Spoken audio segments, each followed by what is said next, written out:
Maury always found the good shit. We never knew where he got it, and we never asked. After days of fighting stalkers in the streets, we just needed some bliss.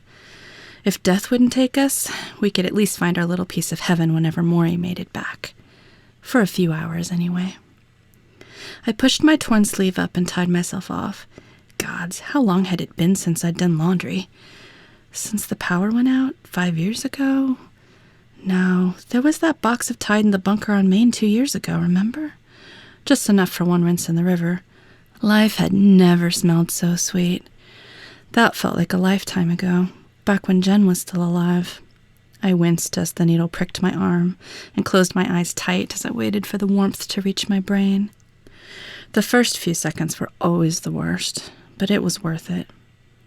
I relaxed when it finally hit. I let my head roll back, and I just sat there for a minute, feeling the static energy of the broken city start to flow around me like a cool summer breeze. I let out a long sigh. Fucking hell, Maury. I really needed this. I could almost feel his smile as I slowly raised my head and opened my eyes again.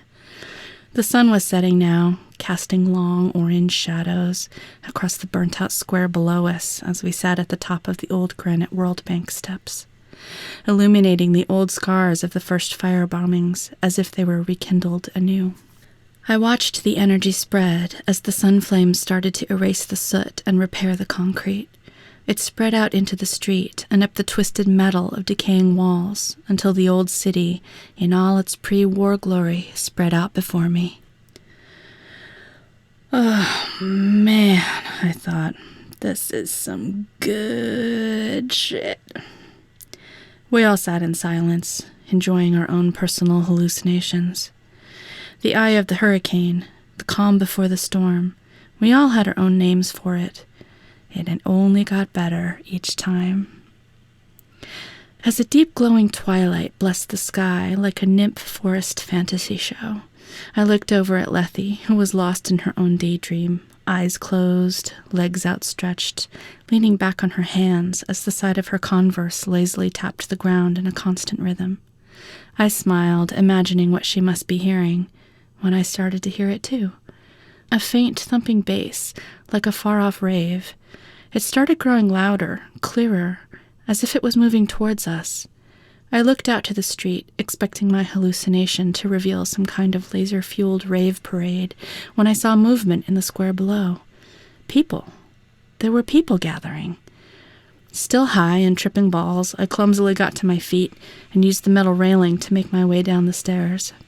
The smooth, cool aluminum felt amazing under my hand, and I took my time getting there, trying to soak up as much of the sensation as I could as the music grew louder. When I made it to the bottom, my hallucination crowd had grown thick, and the music was going full force. I stumbled once, then found my footing, and as I walked, was absorbed right into the heart of it. It was like the crowd had opened its mouth and swallowed me whole. I looked up at the gleaming monoliths above us and raised my hands in the air as my body moved to the music and voices swirled around me like water. Everyone was dancing, laughing, totally blissed out. I didn't even think about how big a batch Maury's dealer must have just released at a heavy discount. I was lost in the moment. My thoughts drifted from my body and mingled in the air with the other voices. Our souls thumped in time with the music. The crowd had become an organism of smaller thoughts, converged and transformed into larger ones. Soon, it was like entire parts of the crowd were thinking as one being, conversing with other parts. We were no longer just individuals. We had become being. As I moved around the center of the swirling being, bright colors flashing and illuminating the restored monoliths that hugged us, I noticed the crew wasn't on the steps anymore. I didn't panic. The bliss wouldn't let me. I simply reached out with my mind to the rest until I found them, swirling and mingling minds in another part of the square, as the being grew thicker and thicker with cells. They were okay. Everything was okay. We were all okay. Time stood still as the being undulated, and our thoughts finally converged into the singular, and a feeling of immense power and calm washed over us. Our thoughts were no longer in our heads. Our thoughts swirled around the cells, our mind nowhere and everywhere at once. We had ascended. Our 1,000 eyes looked up and around and could see every angle simultaneously. All of our knowledge and experience, hopes, fears, dreams, and fantasies merged, as if our mind was the great fucking library of Alexandria. It was glorious. We felt, we dreamed, we knew, and then we saw. We saw them emerge from the alley between the liquor store and the strip club across the street.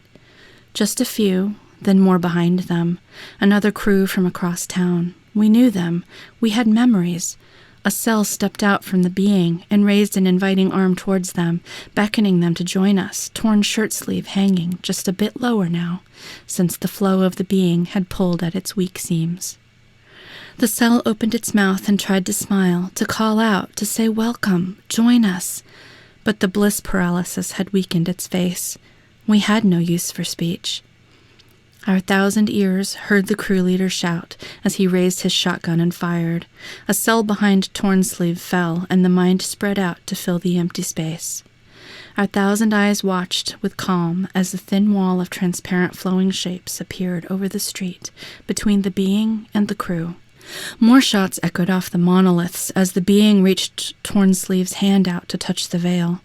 The tiny shapes blinked in and out randomly, like glowing green TV static, their sharp edges tearing at the hand like minuscule razors as the Torn Sleeve reached through it to touch the Southtown leader's mind. In an instant, our 1,000 eyes watched as the mind perceived ourself through the eyes of the crew leader. We saw ourself as he saw us, a shambling horde of stalkers, wandering aimlessly through the dark, burnt-out square. This is how he saw us, but this is not how we saw ourselves. The mind began to undulate and ripple with conflicting thoughts and emotions.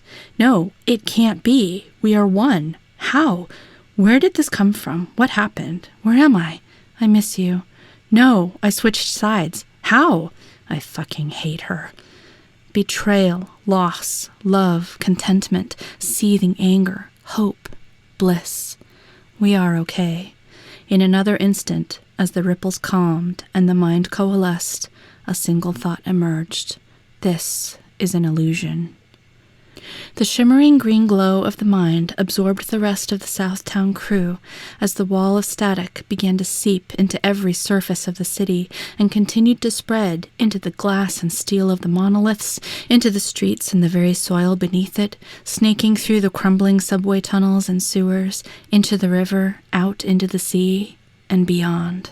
Into a room where two people stood, watching a screen, watching the being, watching ourself, watching the being, watching ourself, into infinity, until the throbbing of the music in our soul grew so loud it felt like it would break us. 1,000 ears listened as a voice echoed off the shimmering monoliths. Stop! Kill it! 1,000 eyes watched as the world flickered and everything went dark. What went wrong? I don't know. It overpowered the system again. It tapped into the security camera and completely overtook the grid. It's become self-aware somehow. That's not acceptable. We need the AI to form on its own and repair itself, not become a fucking virus. We don't need it taking over the entire fucking lab. Isolate the system, dump the log for stats analysis, and run the simulation again. Yes, ma'am. On it. Initializing simulation, rendering world. Loading 32%, loading 100%. Maury always found the good shit. We never knew where he got it, and we never asked. After days of fighting stalkers in the streets, we just needed some bliss.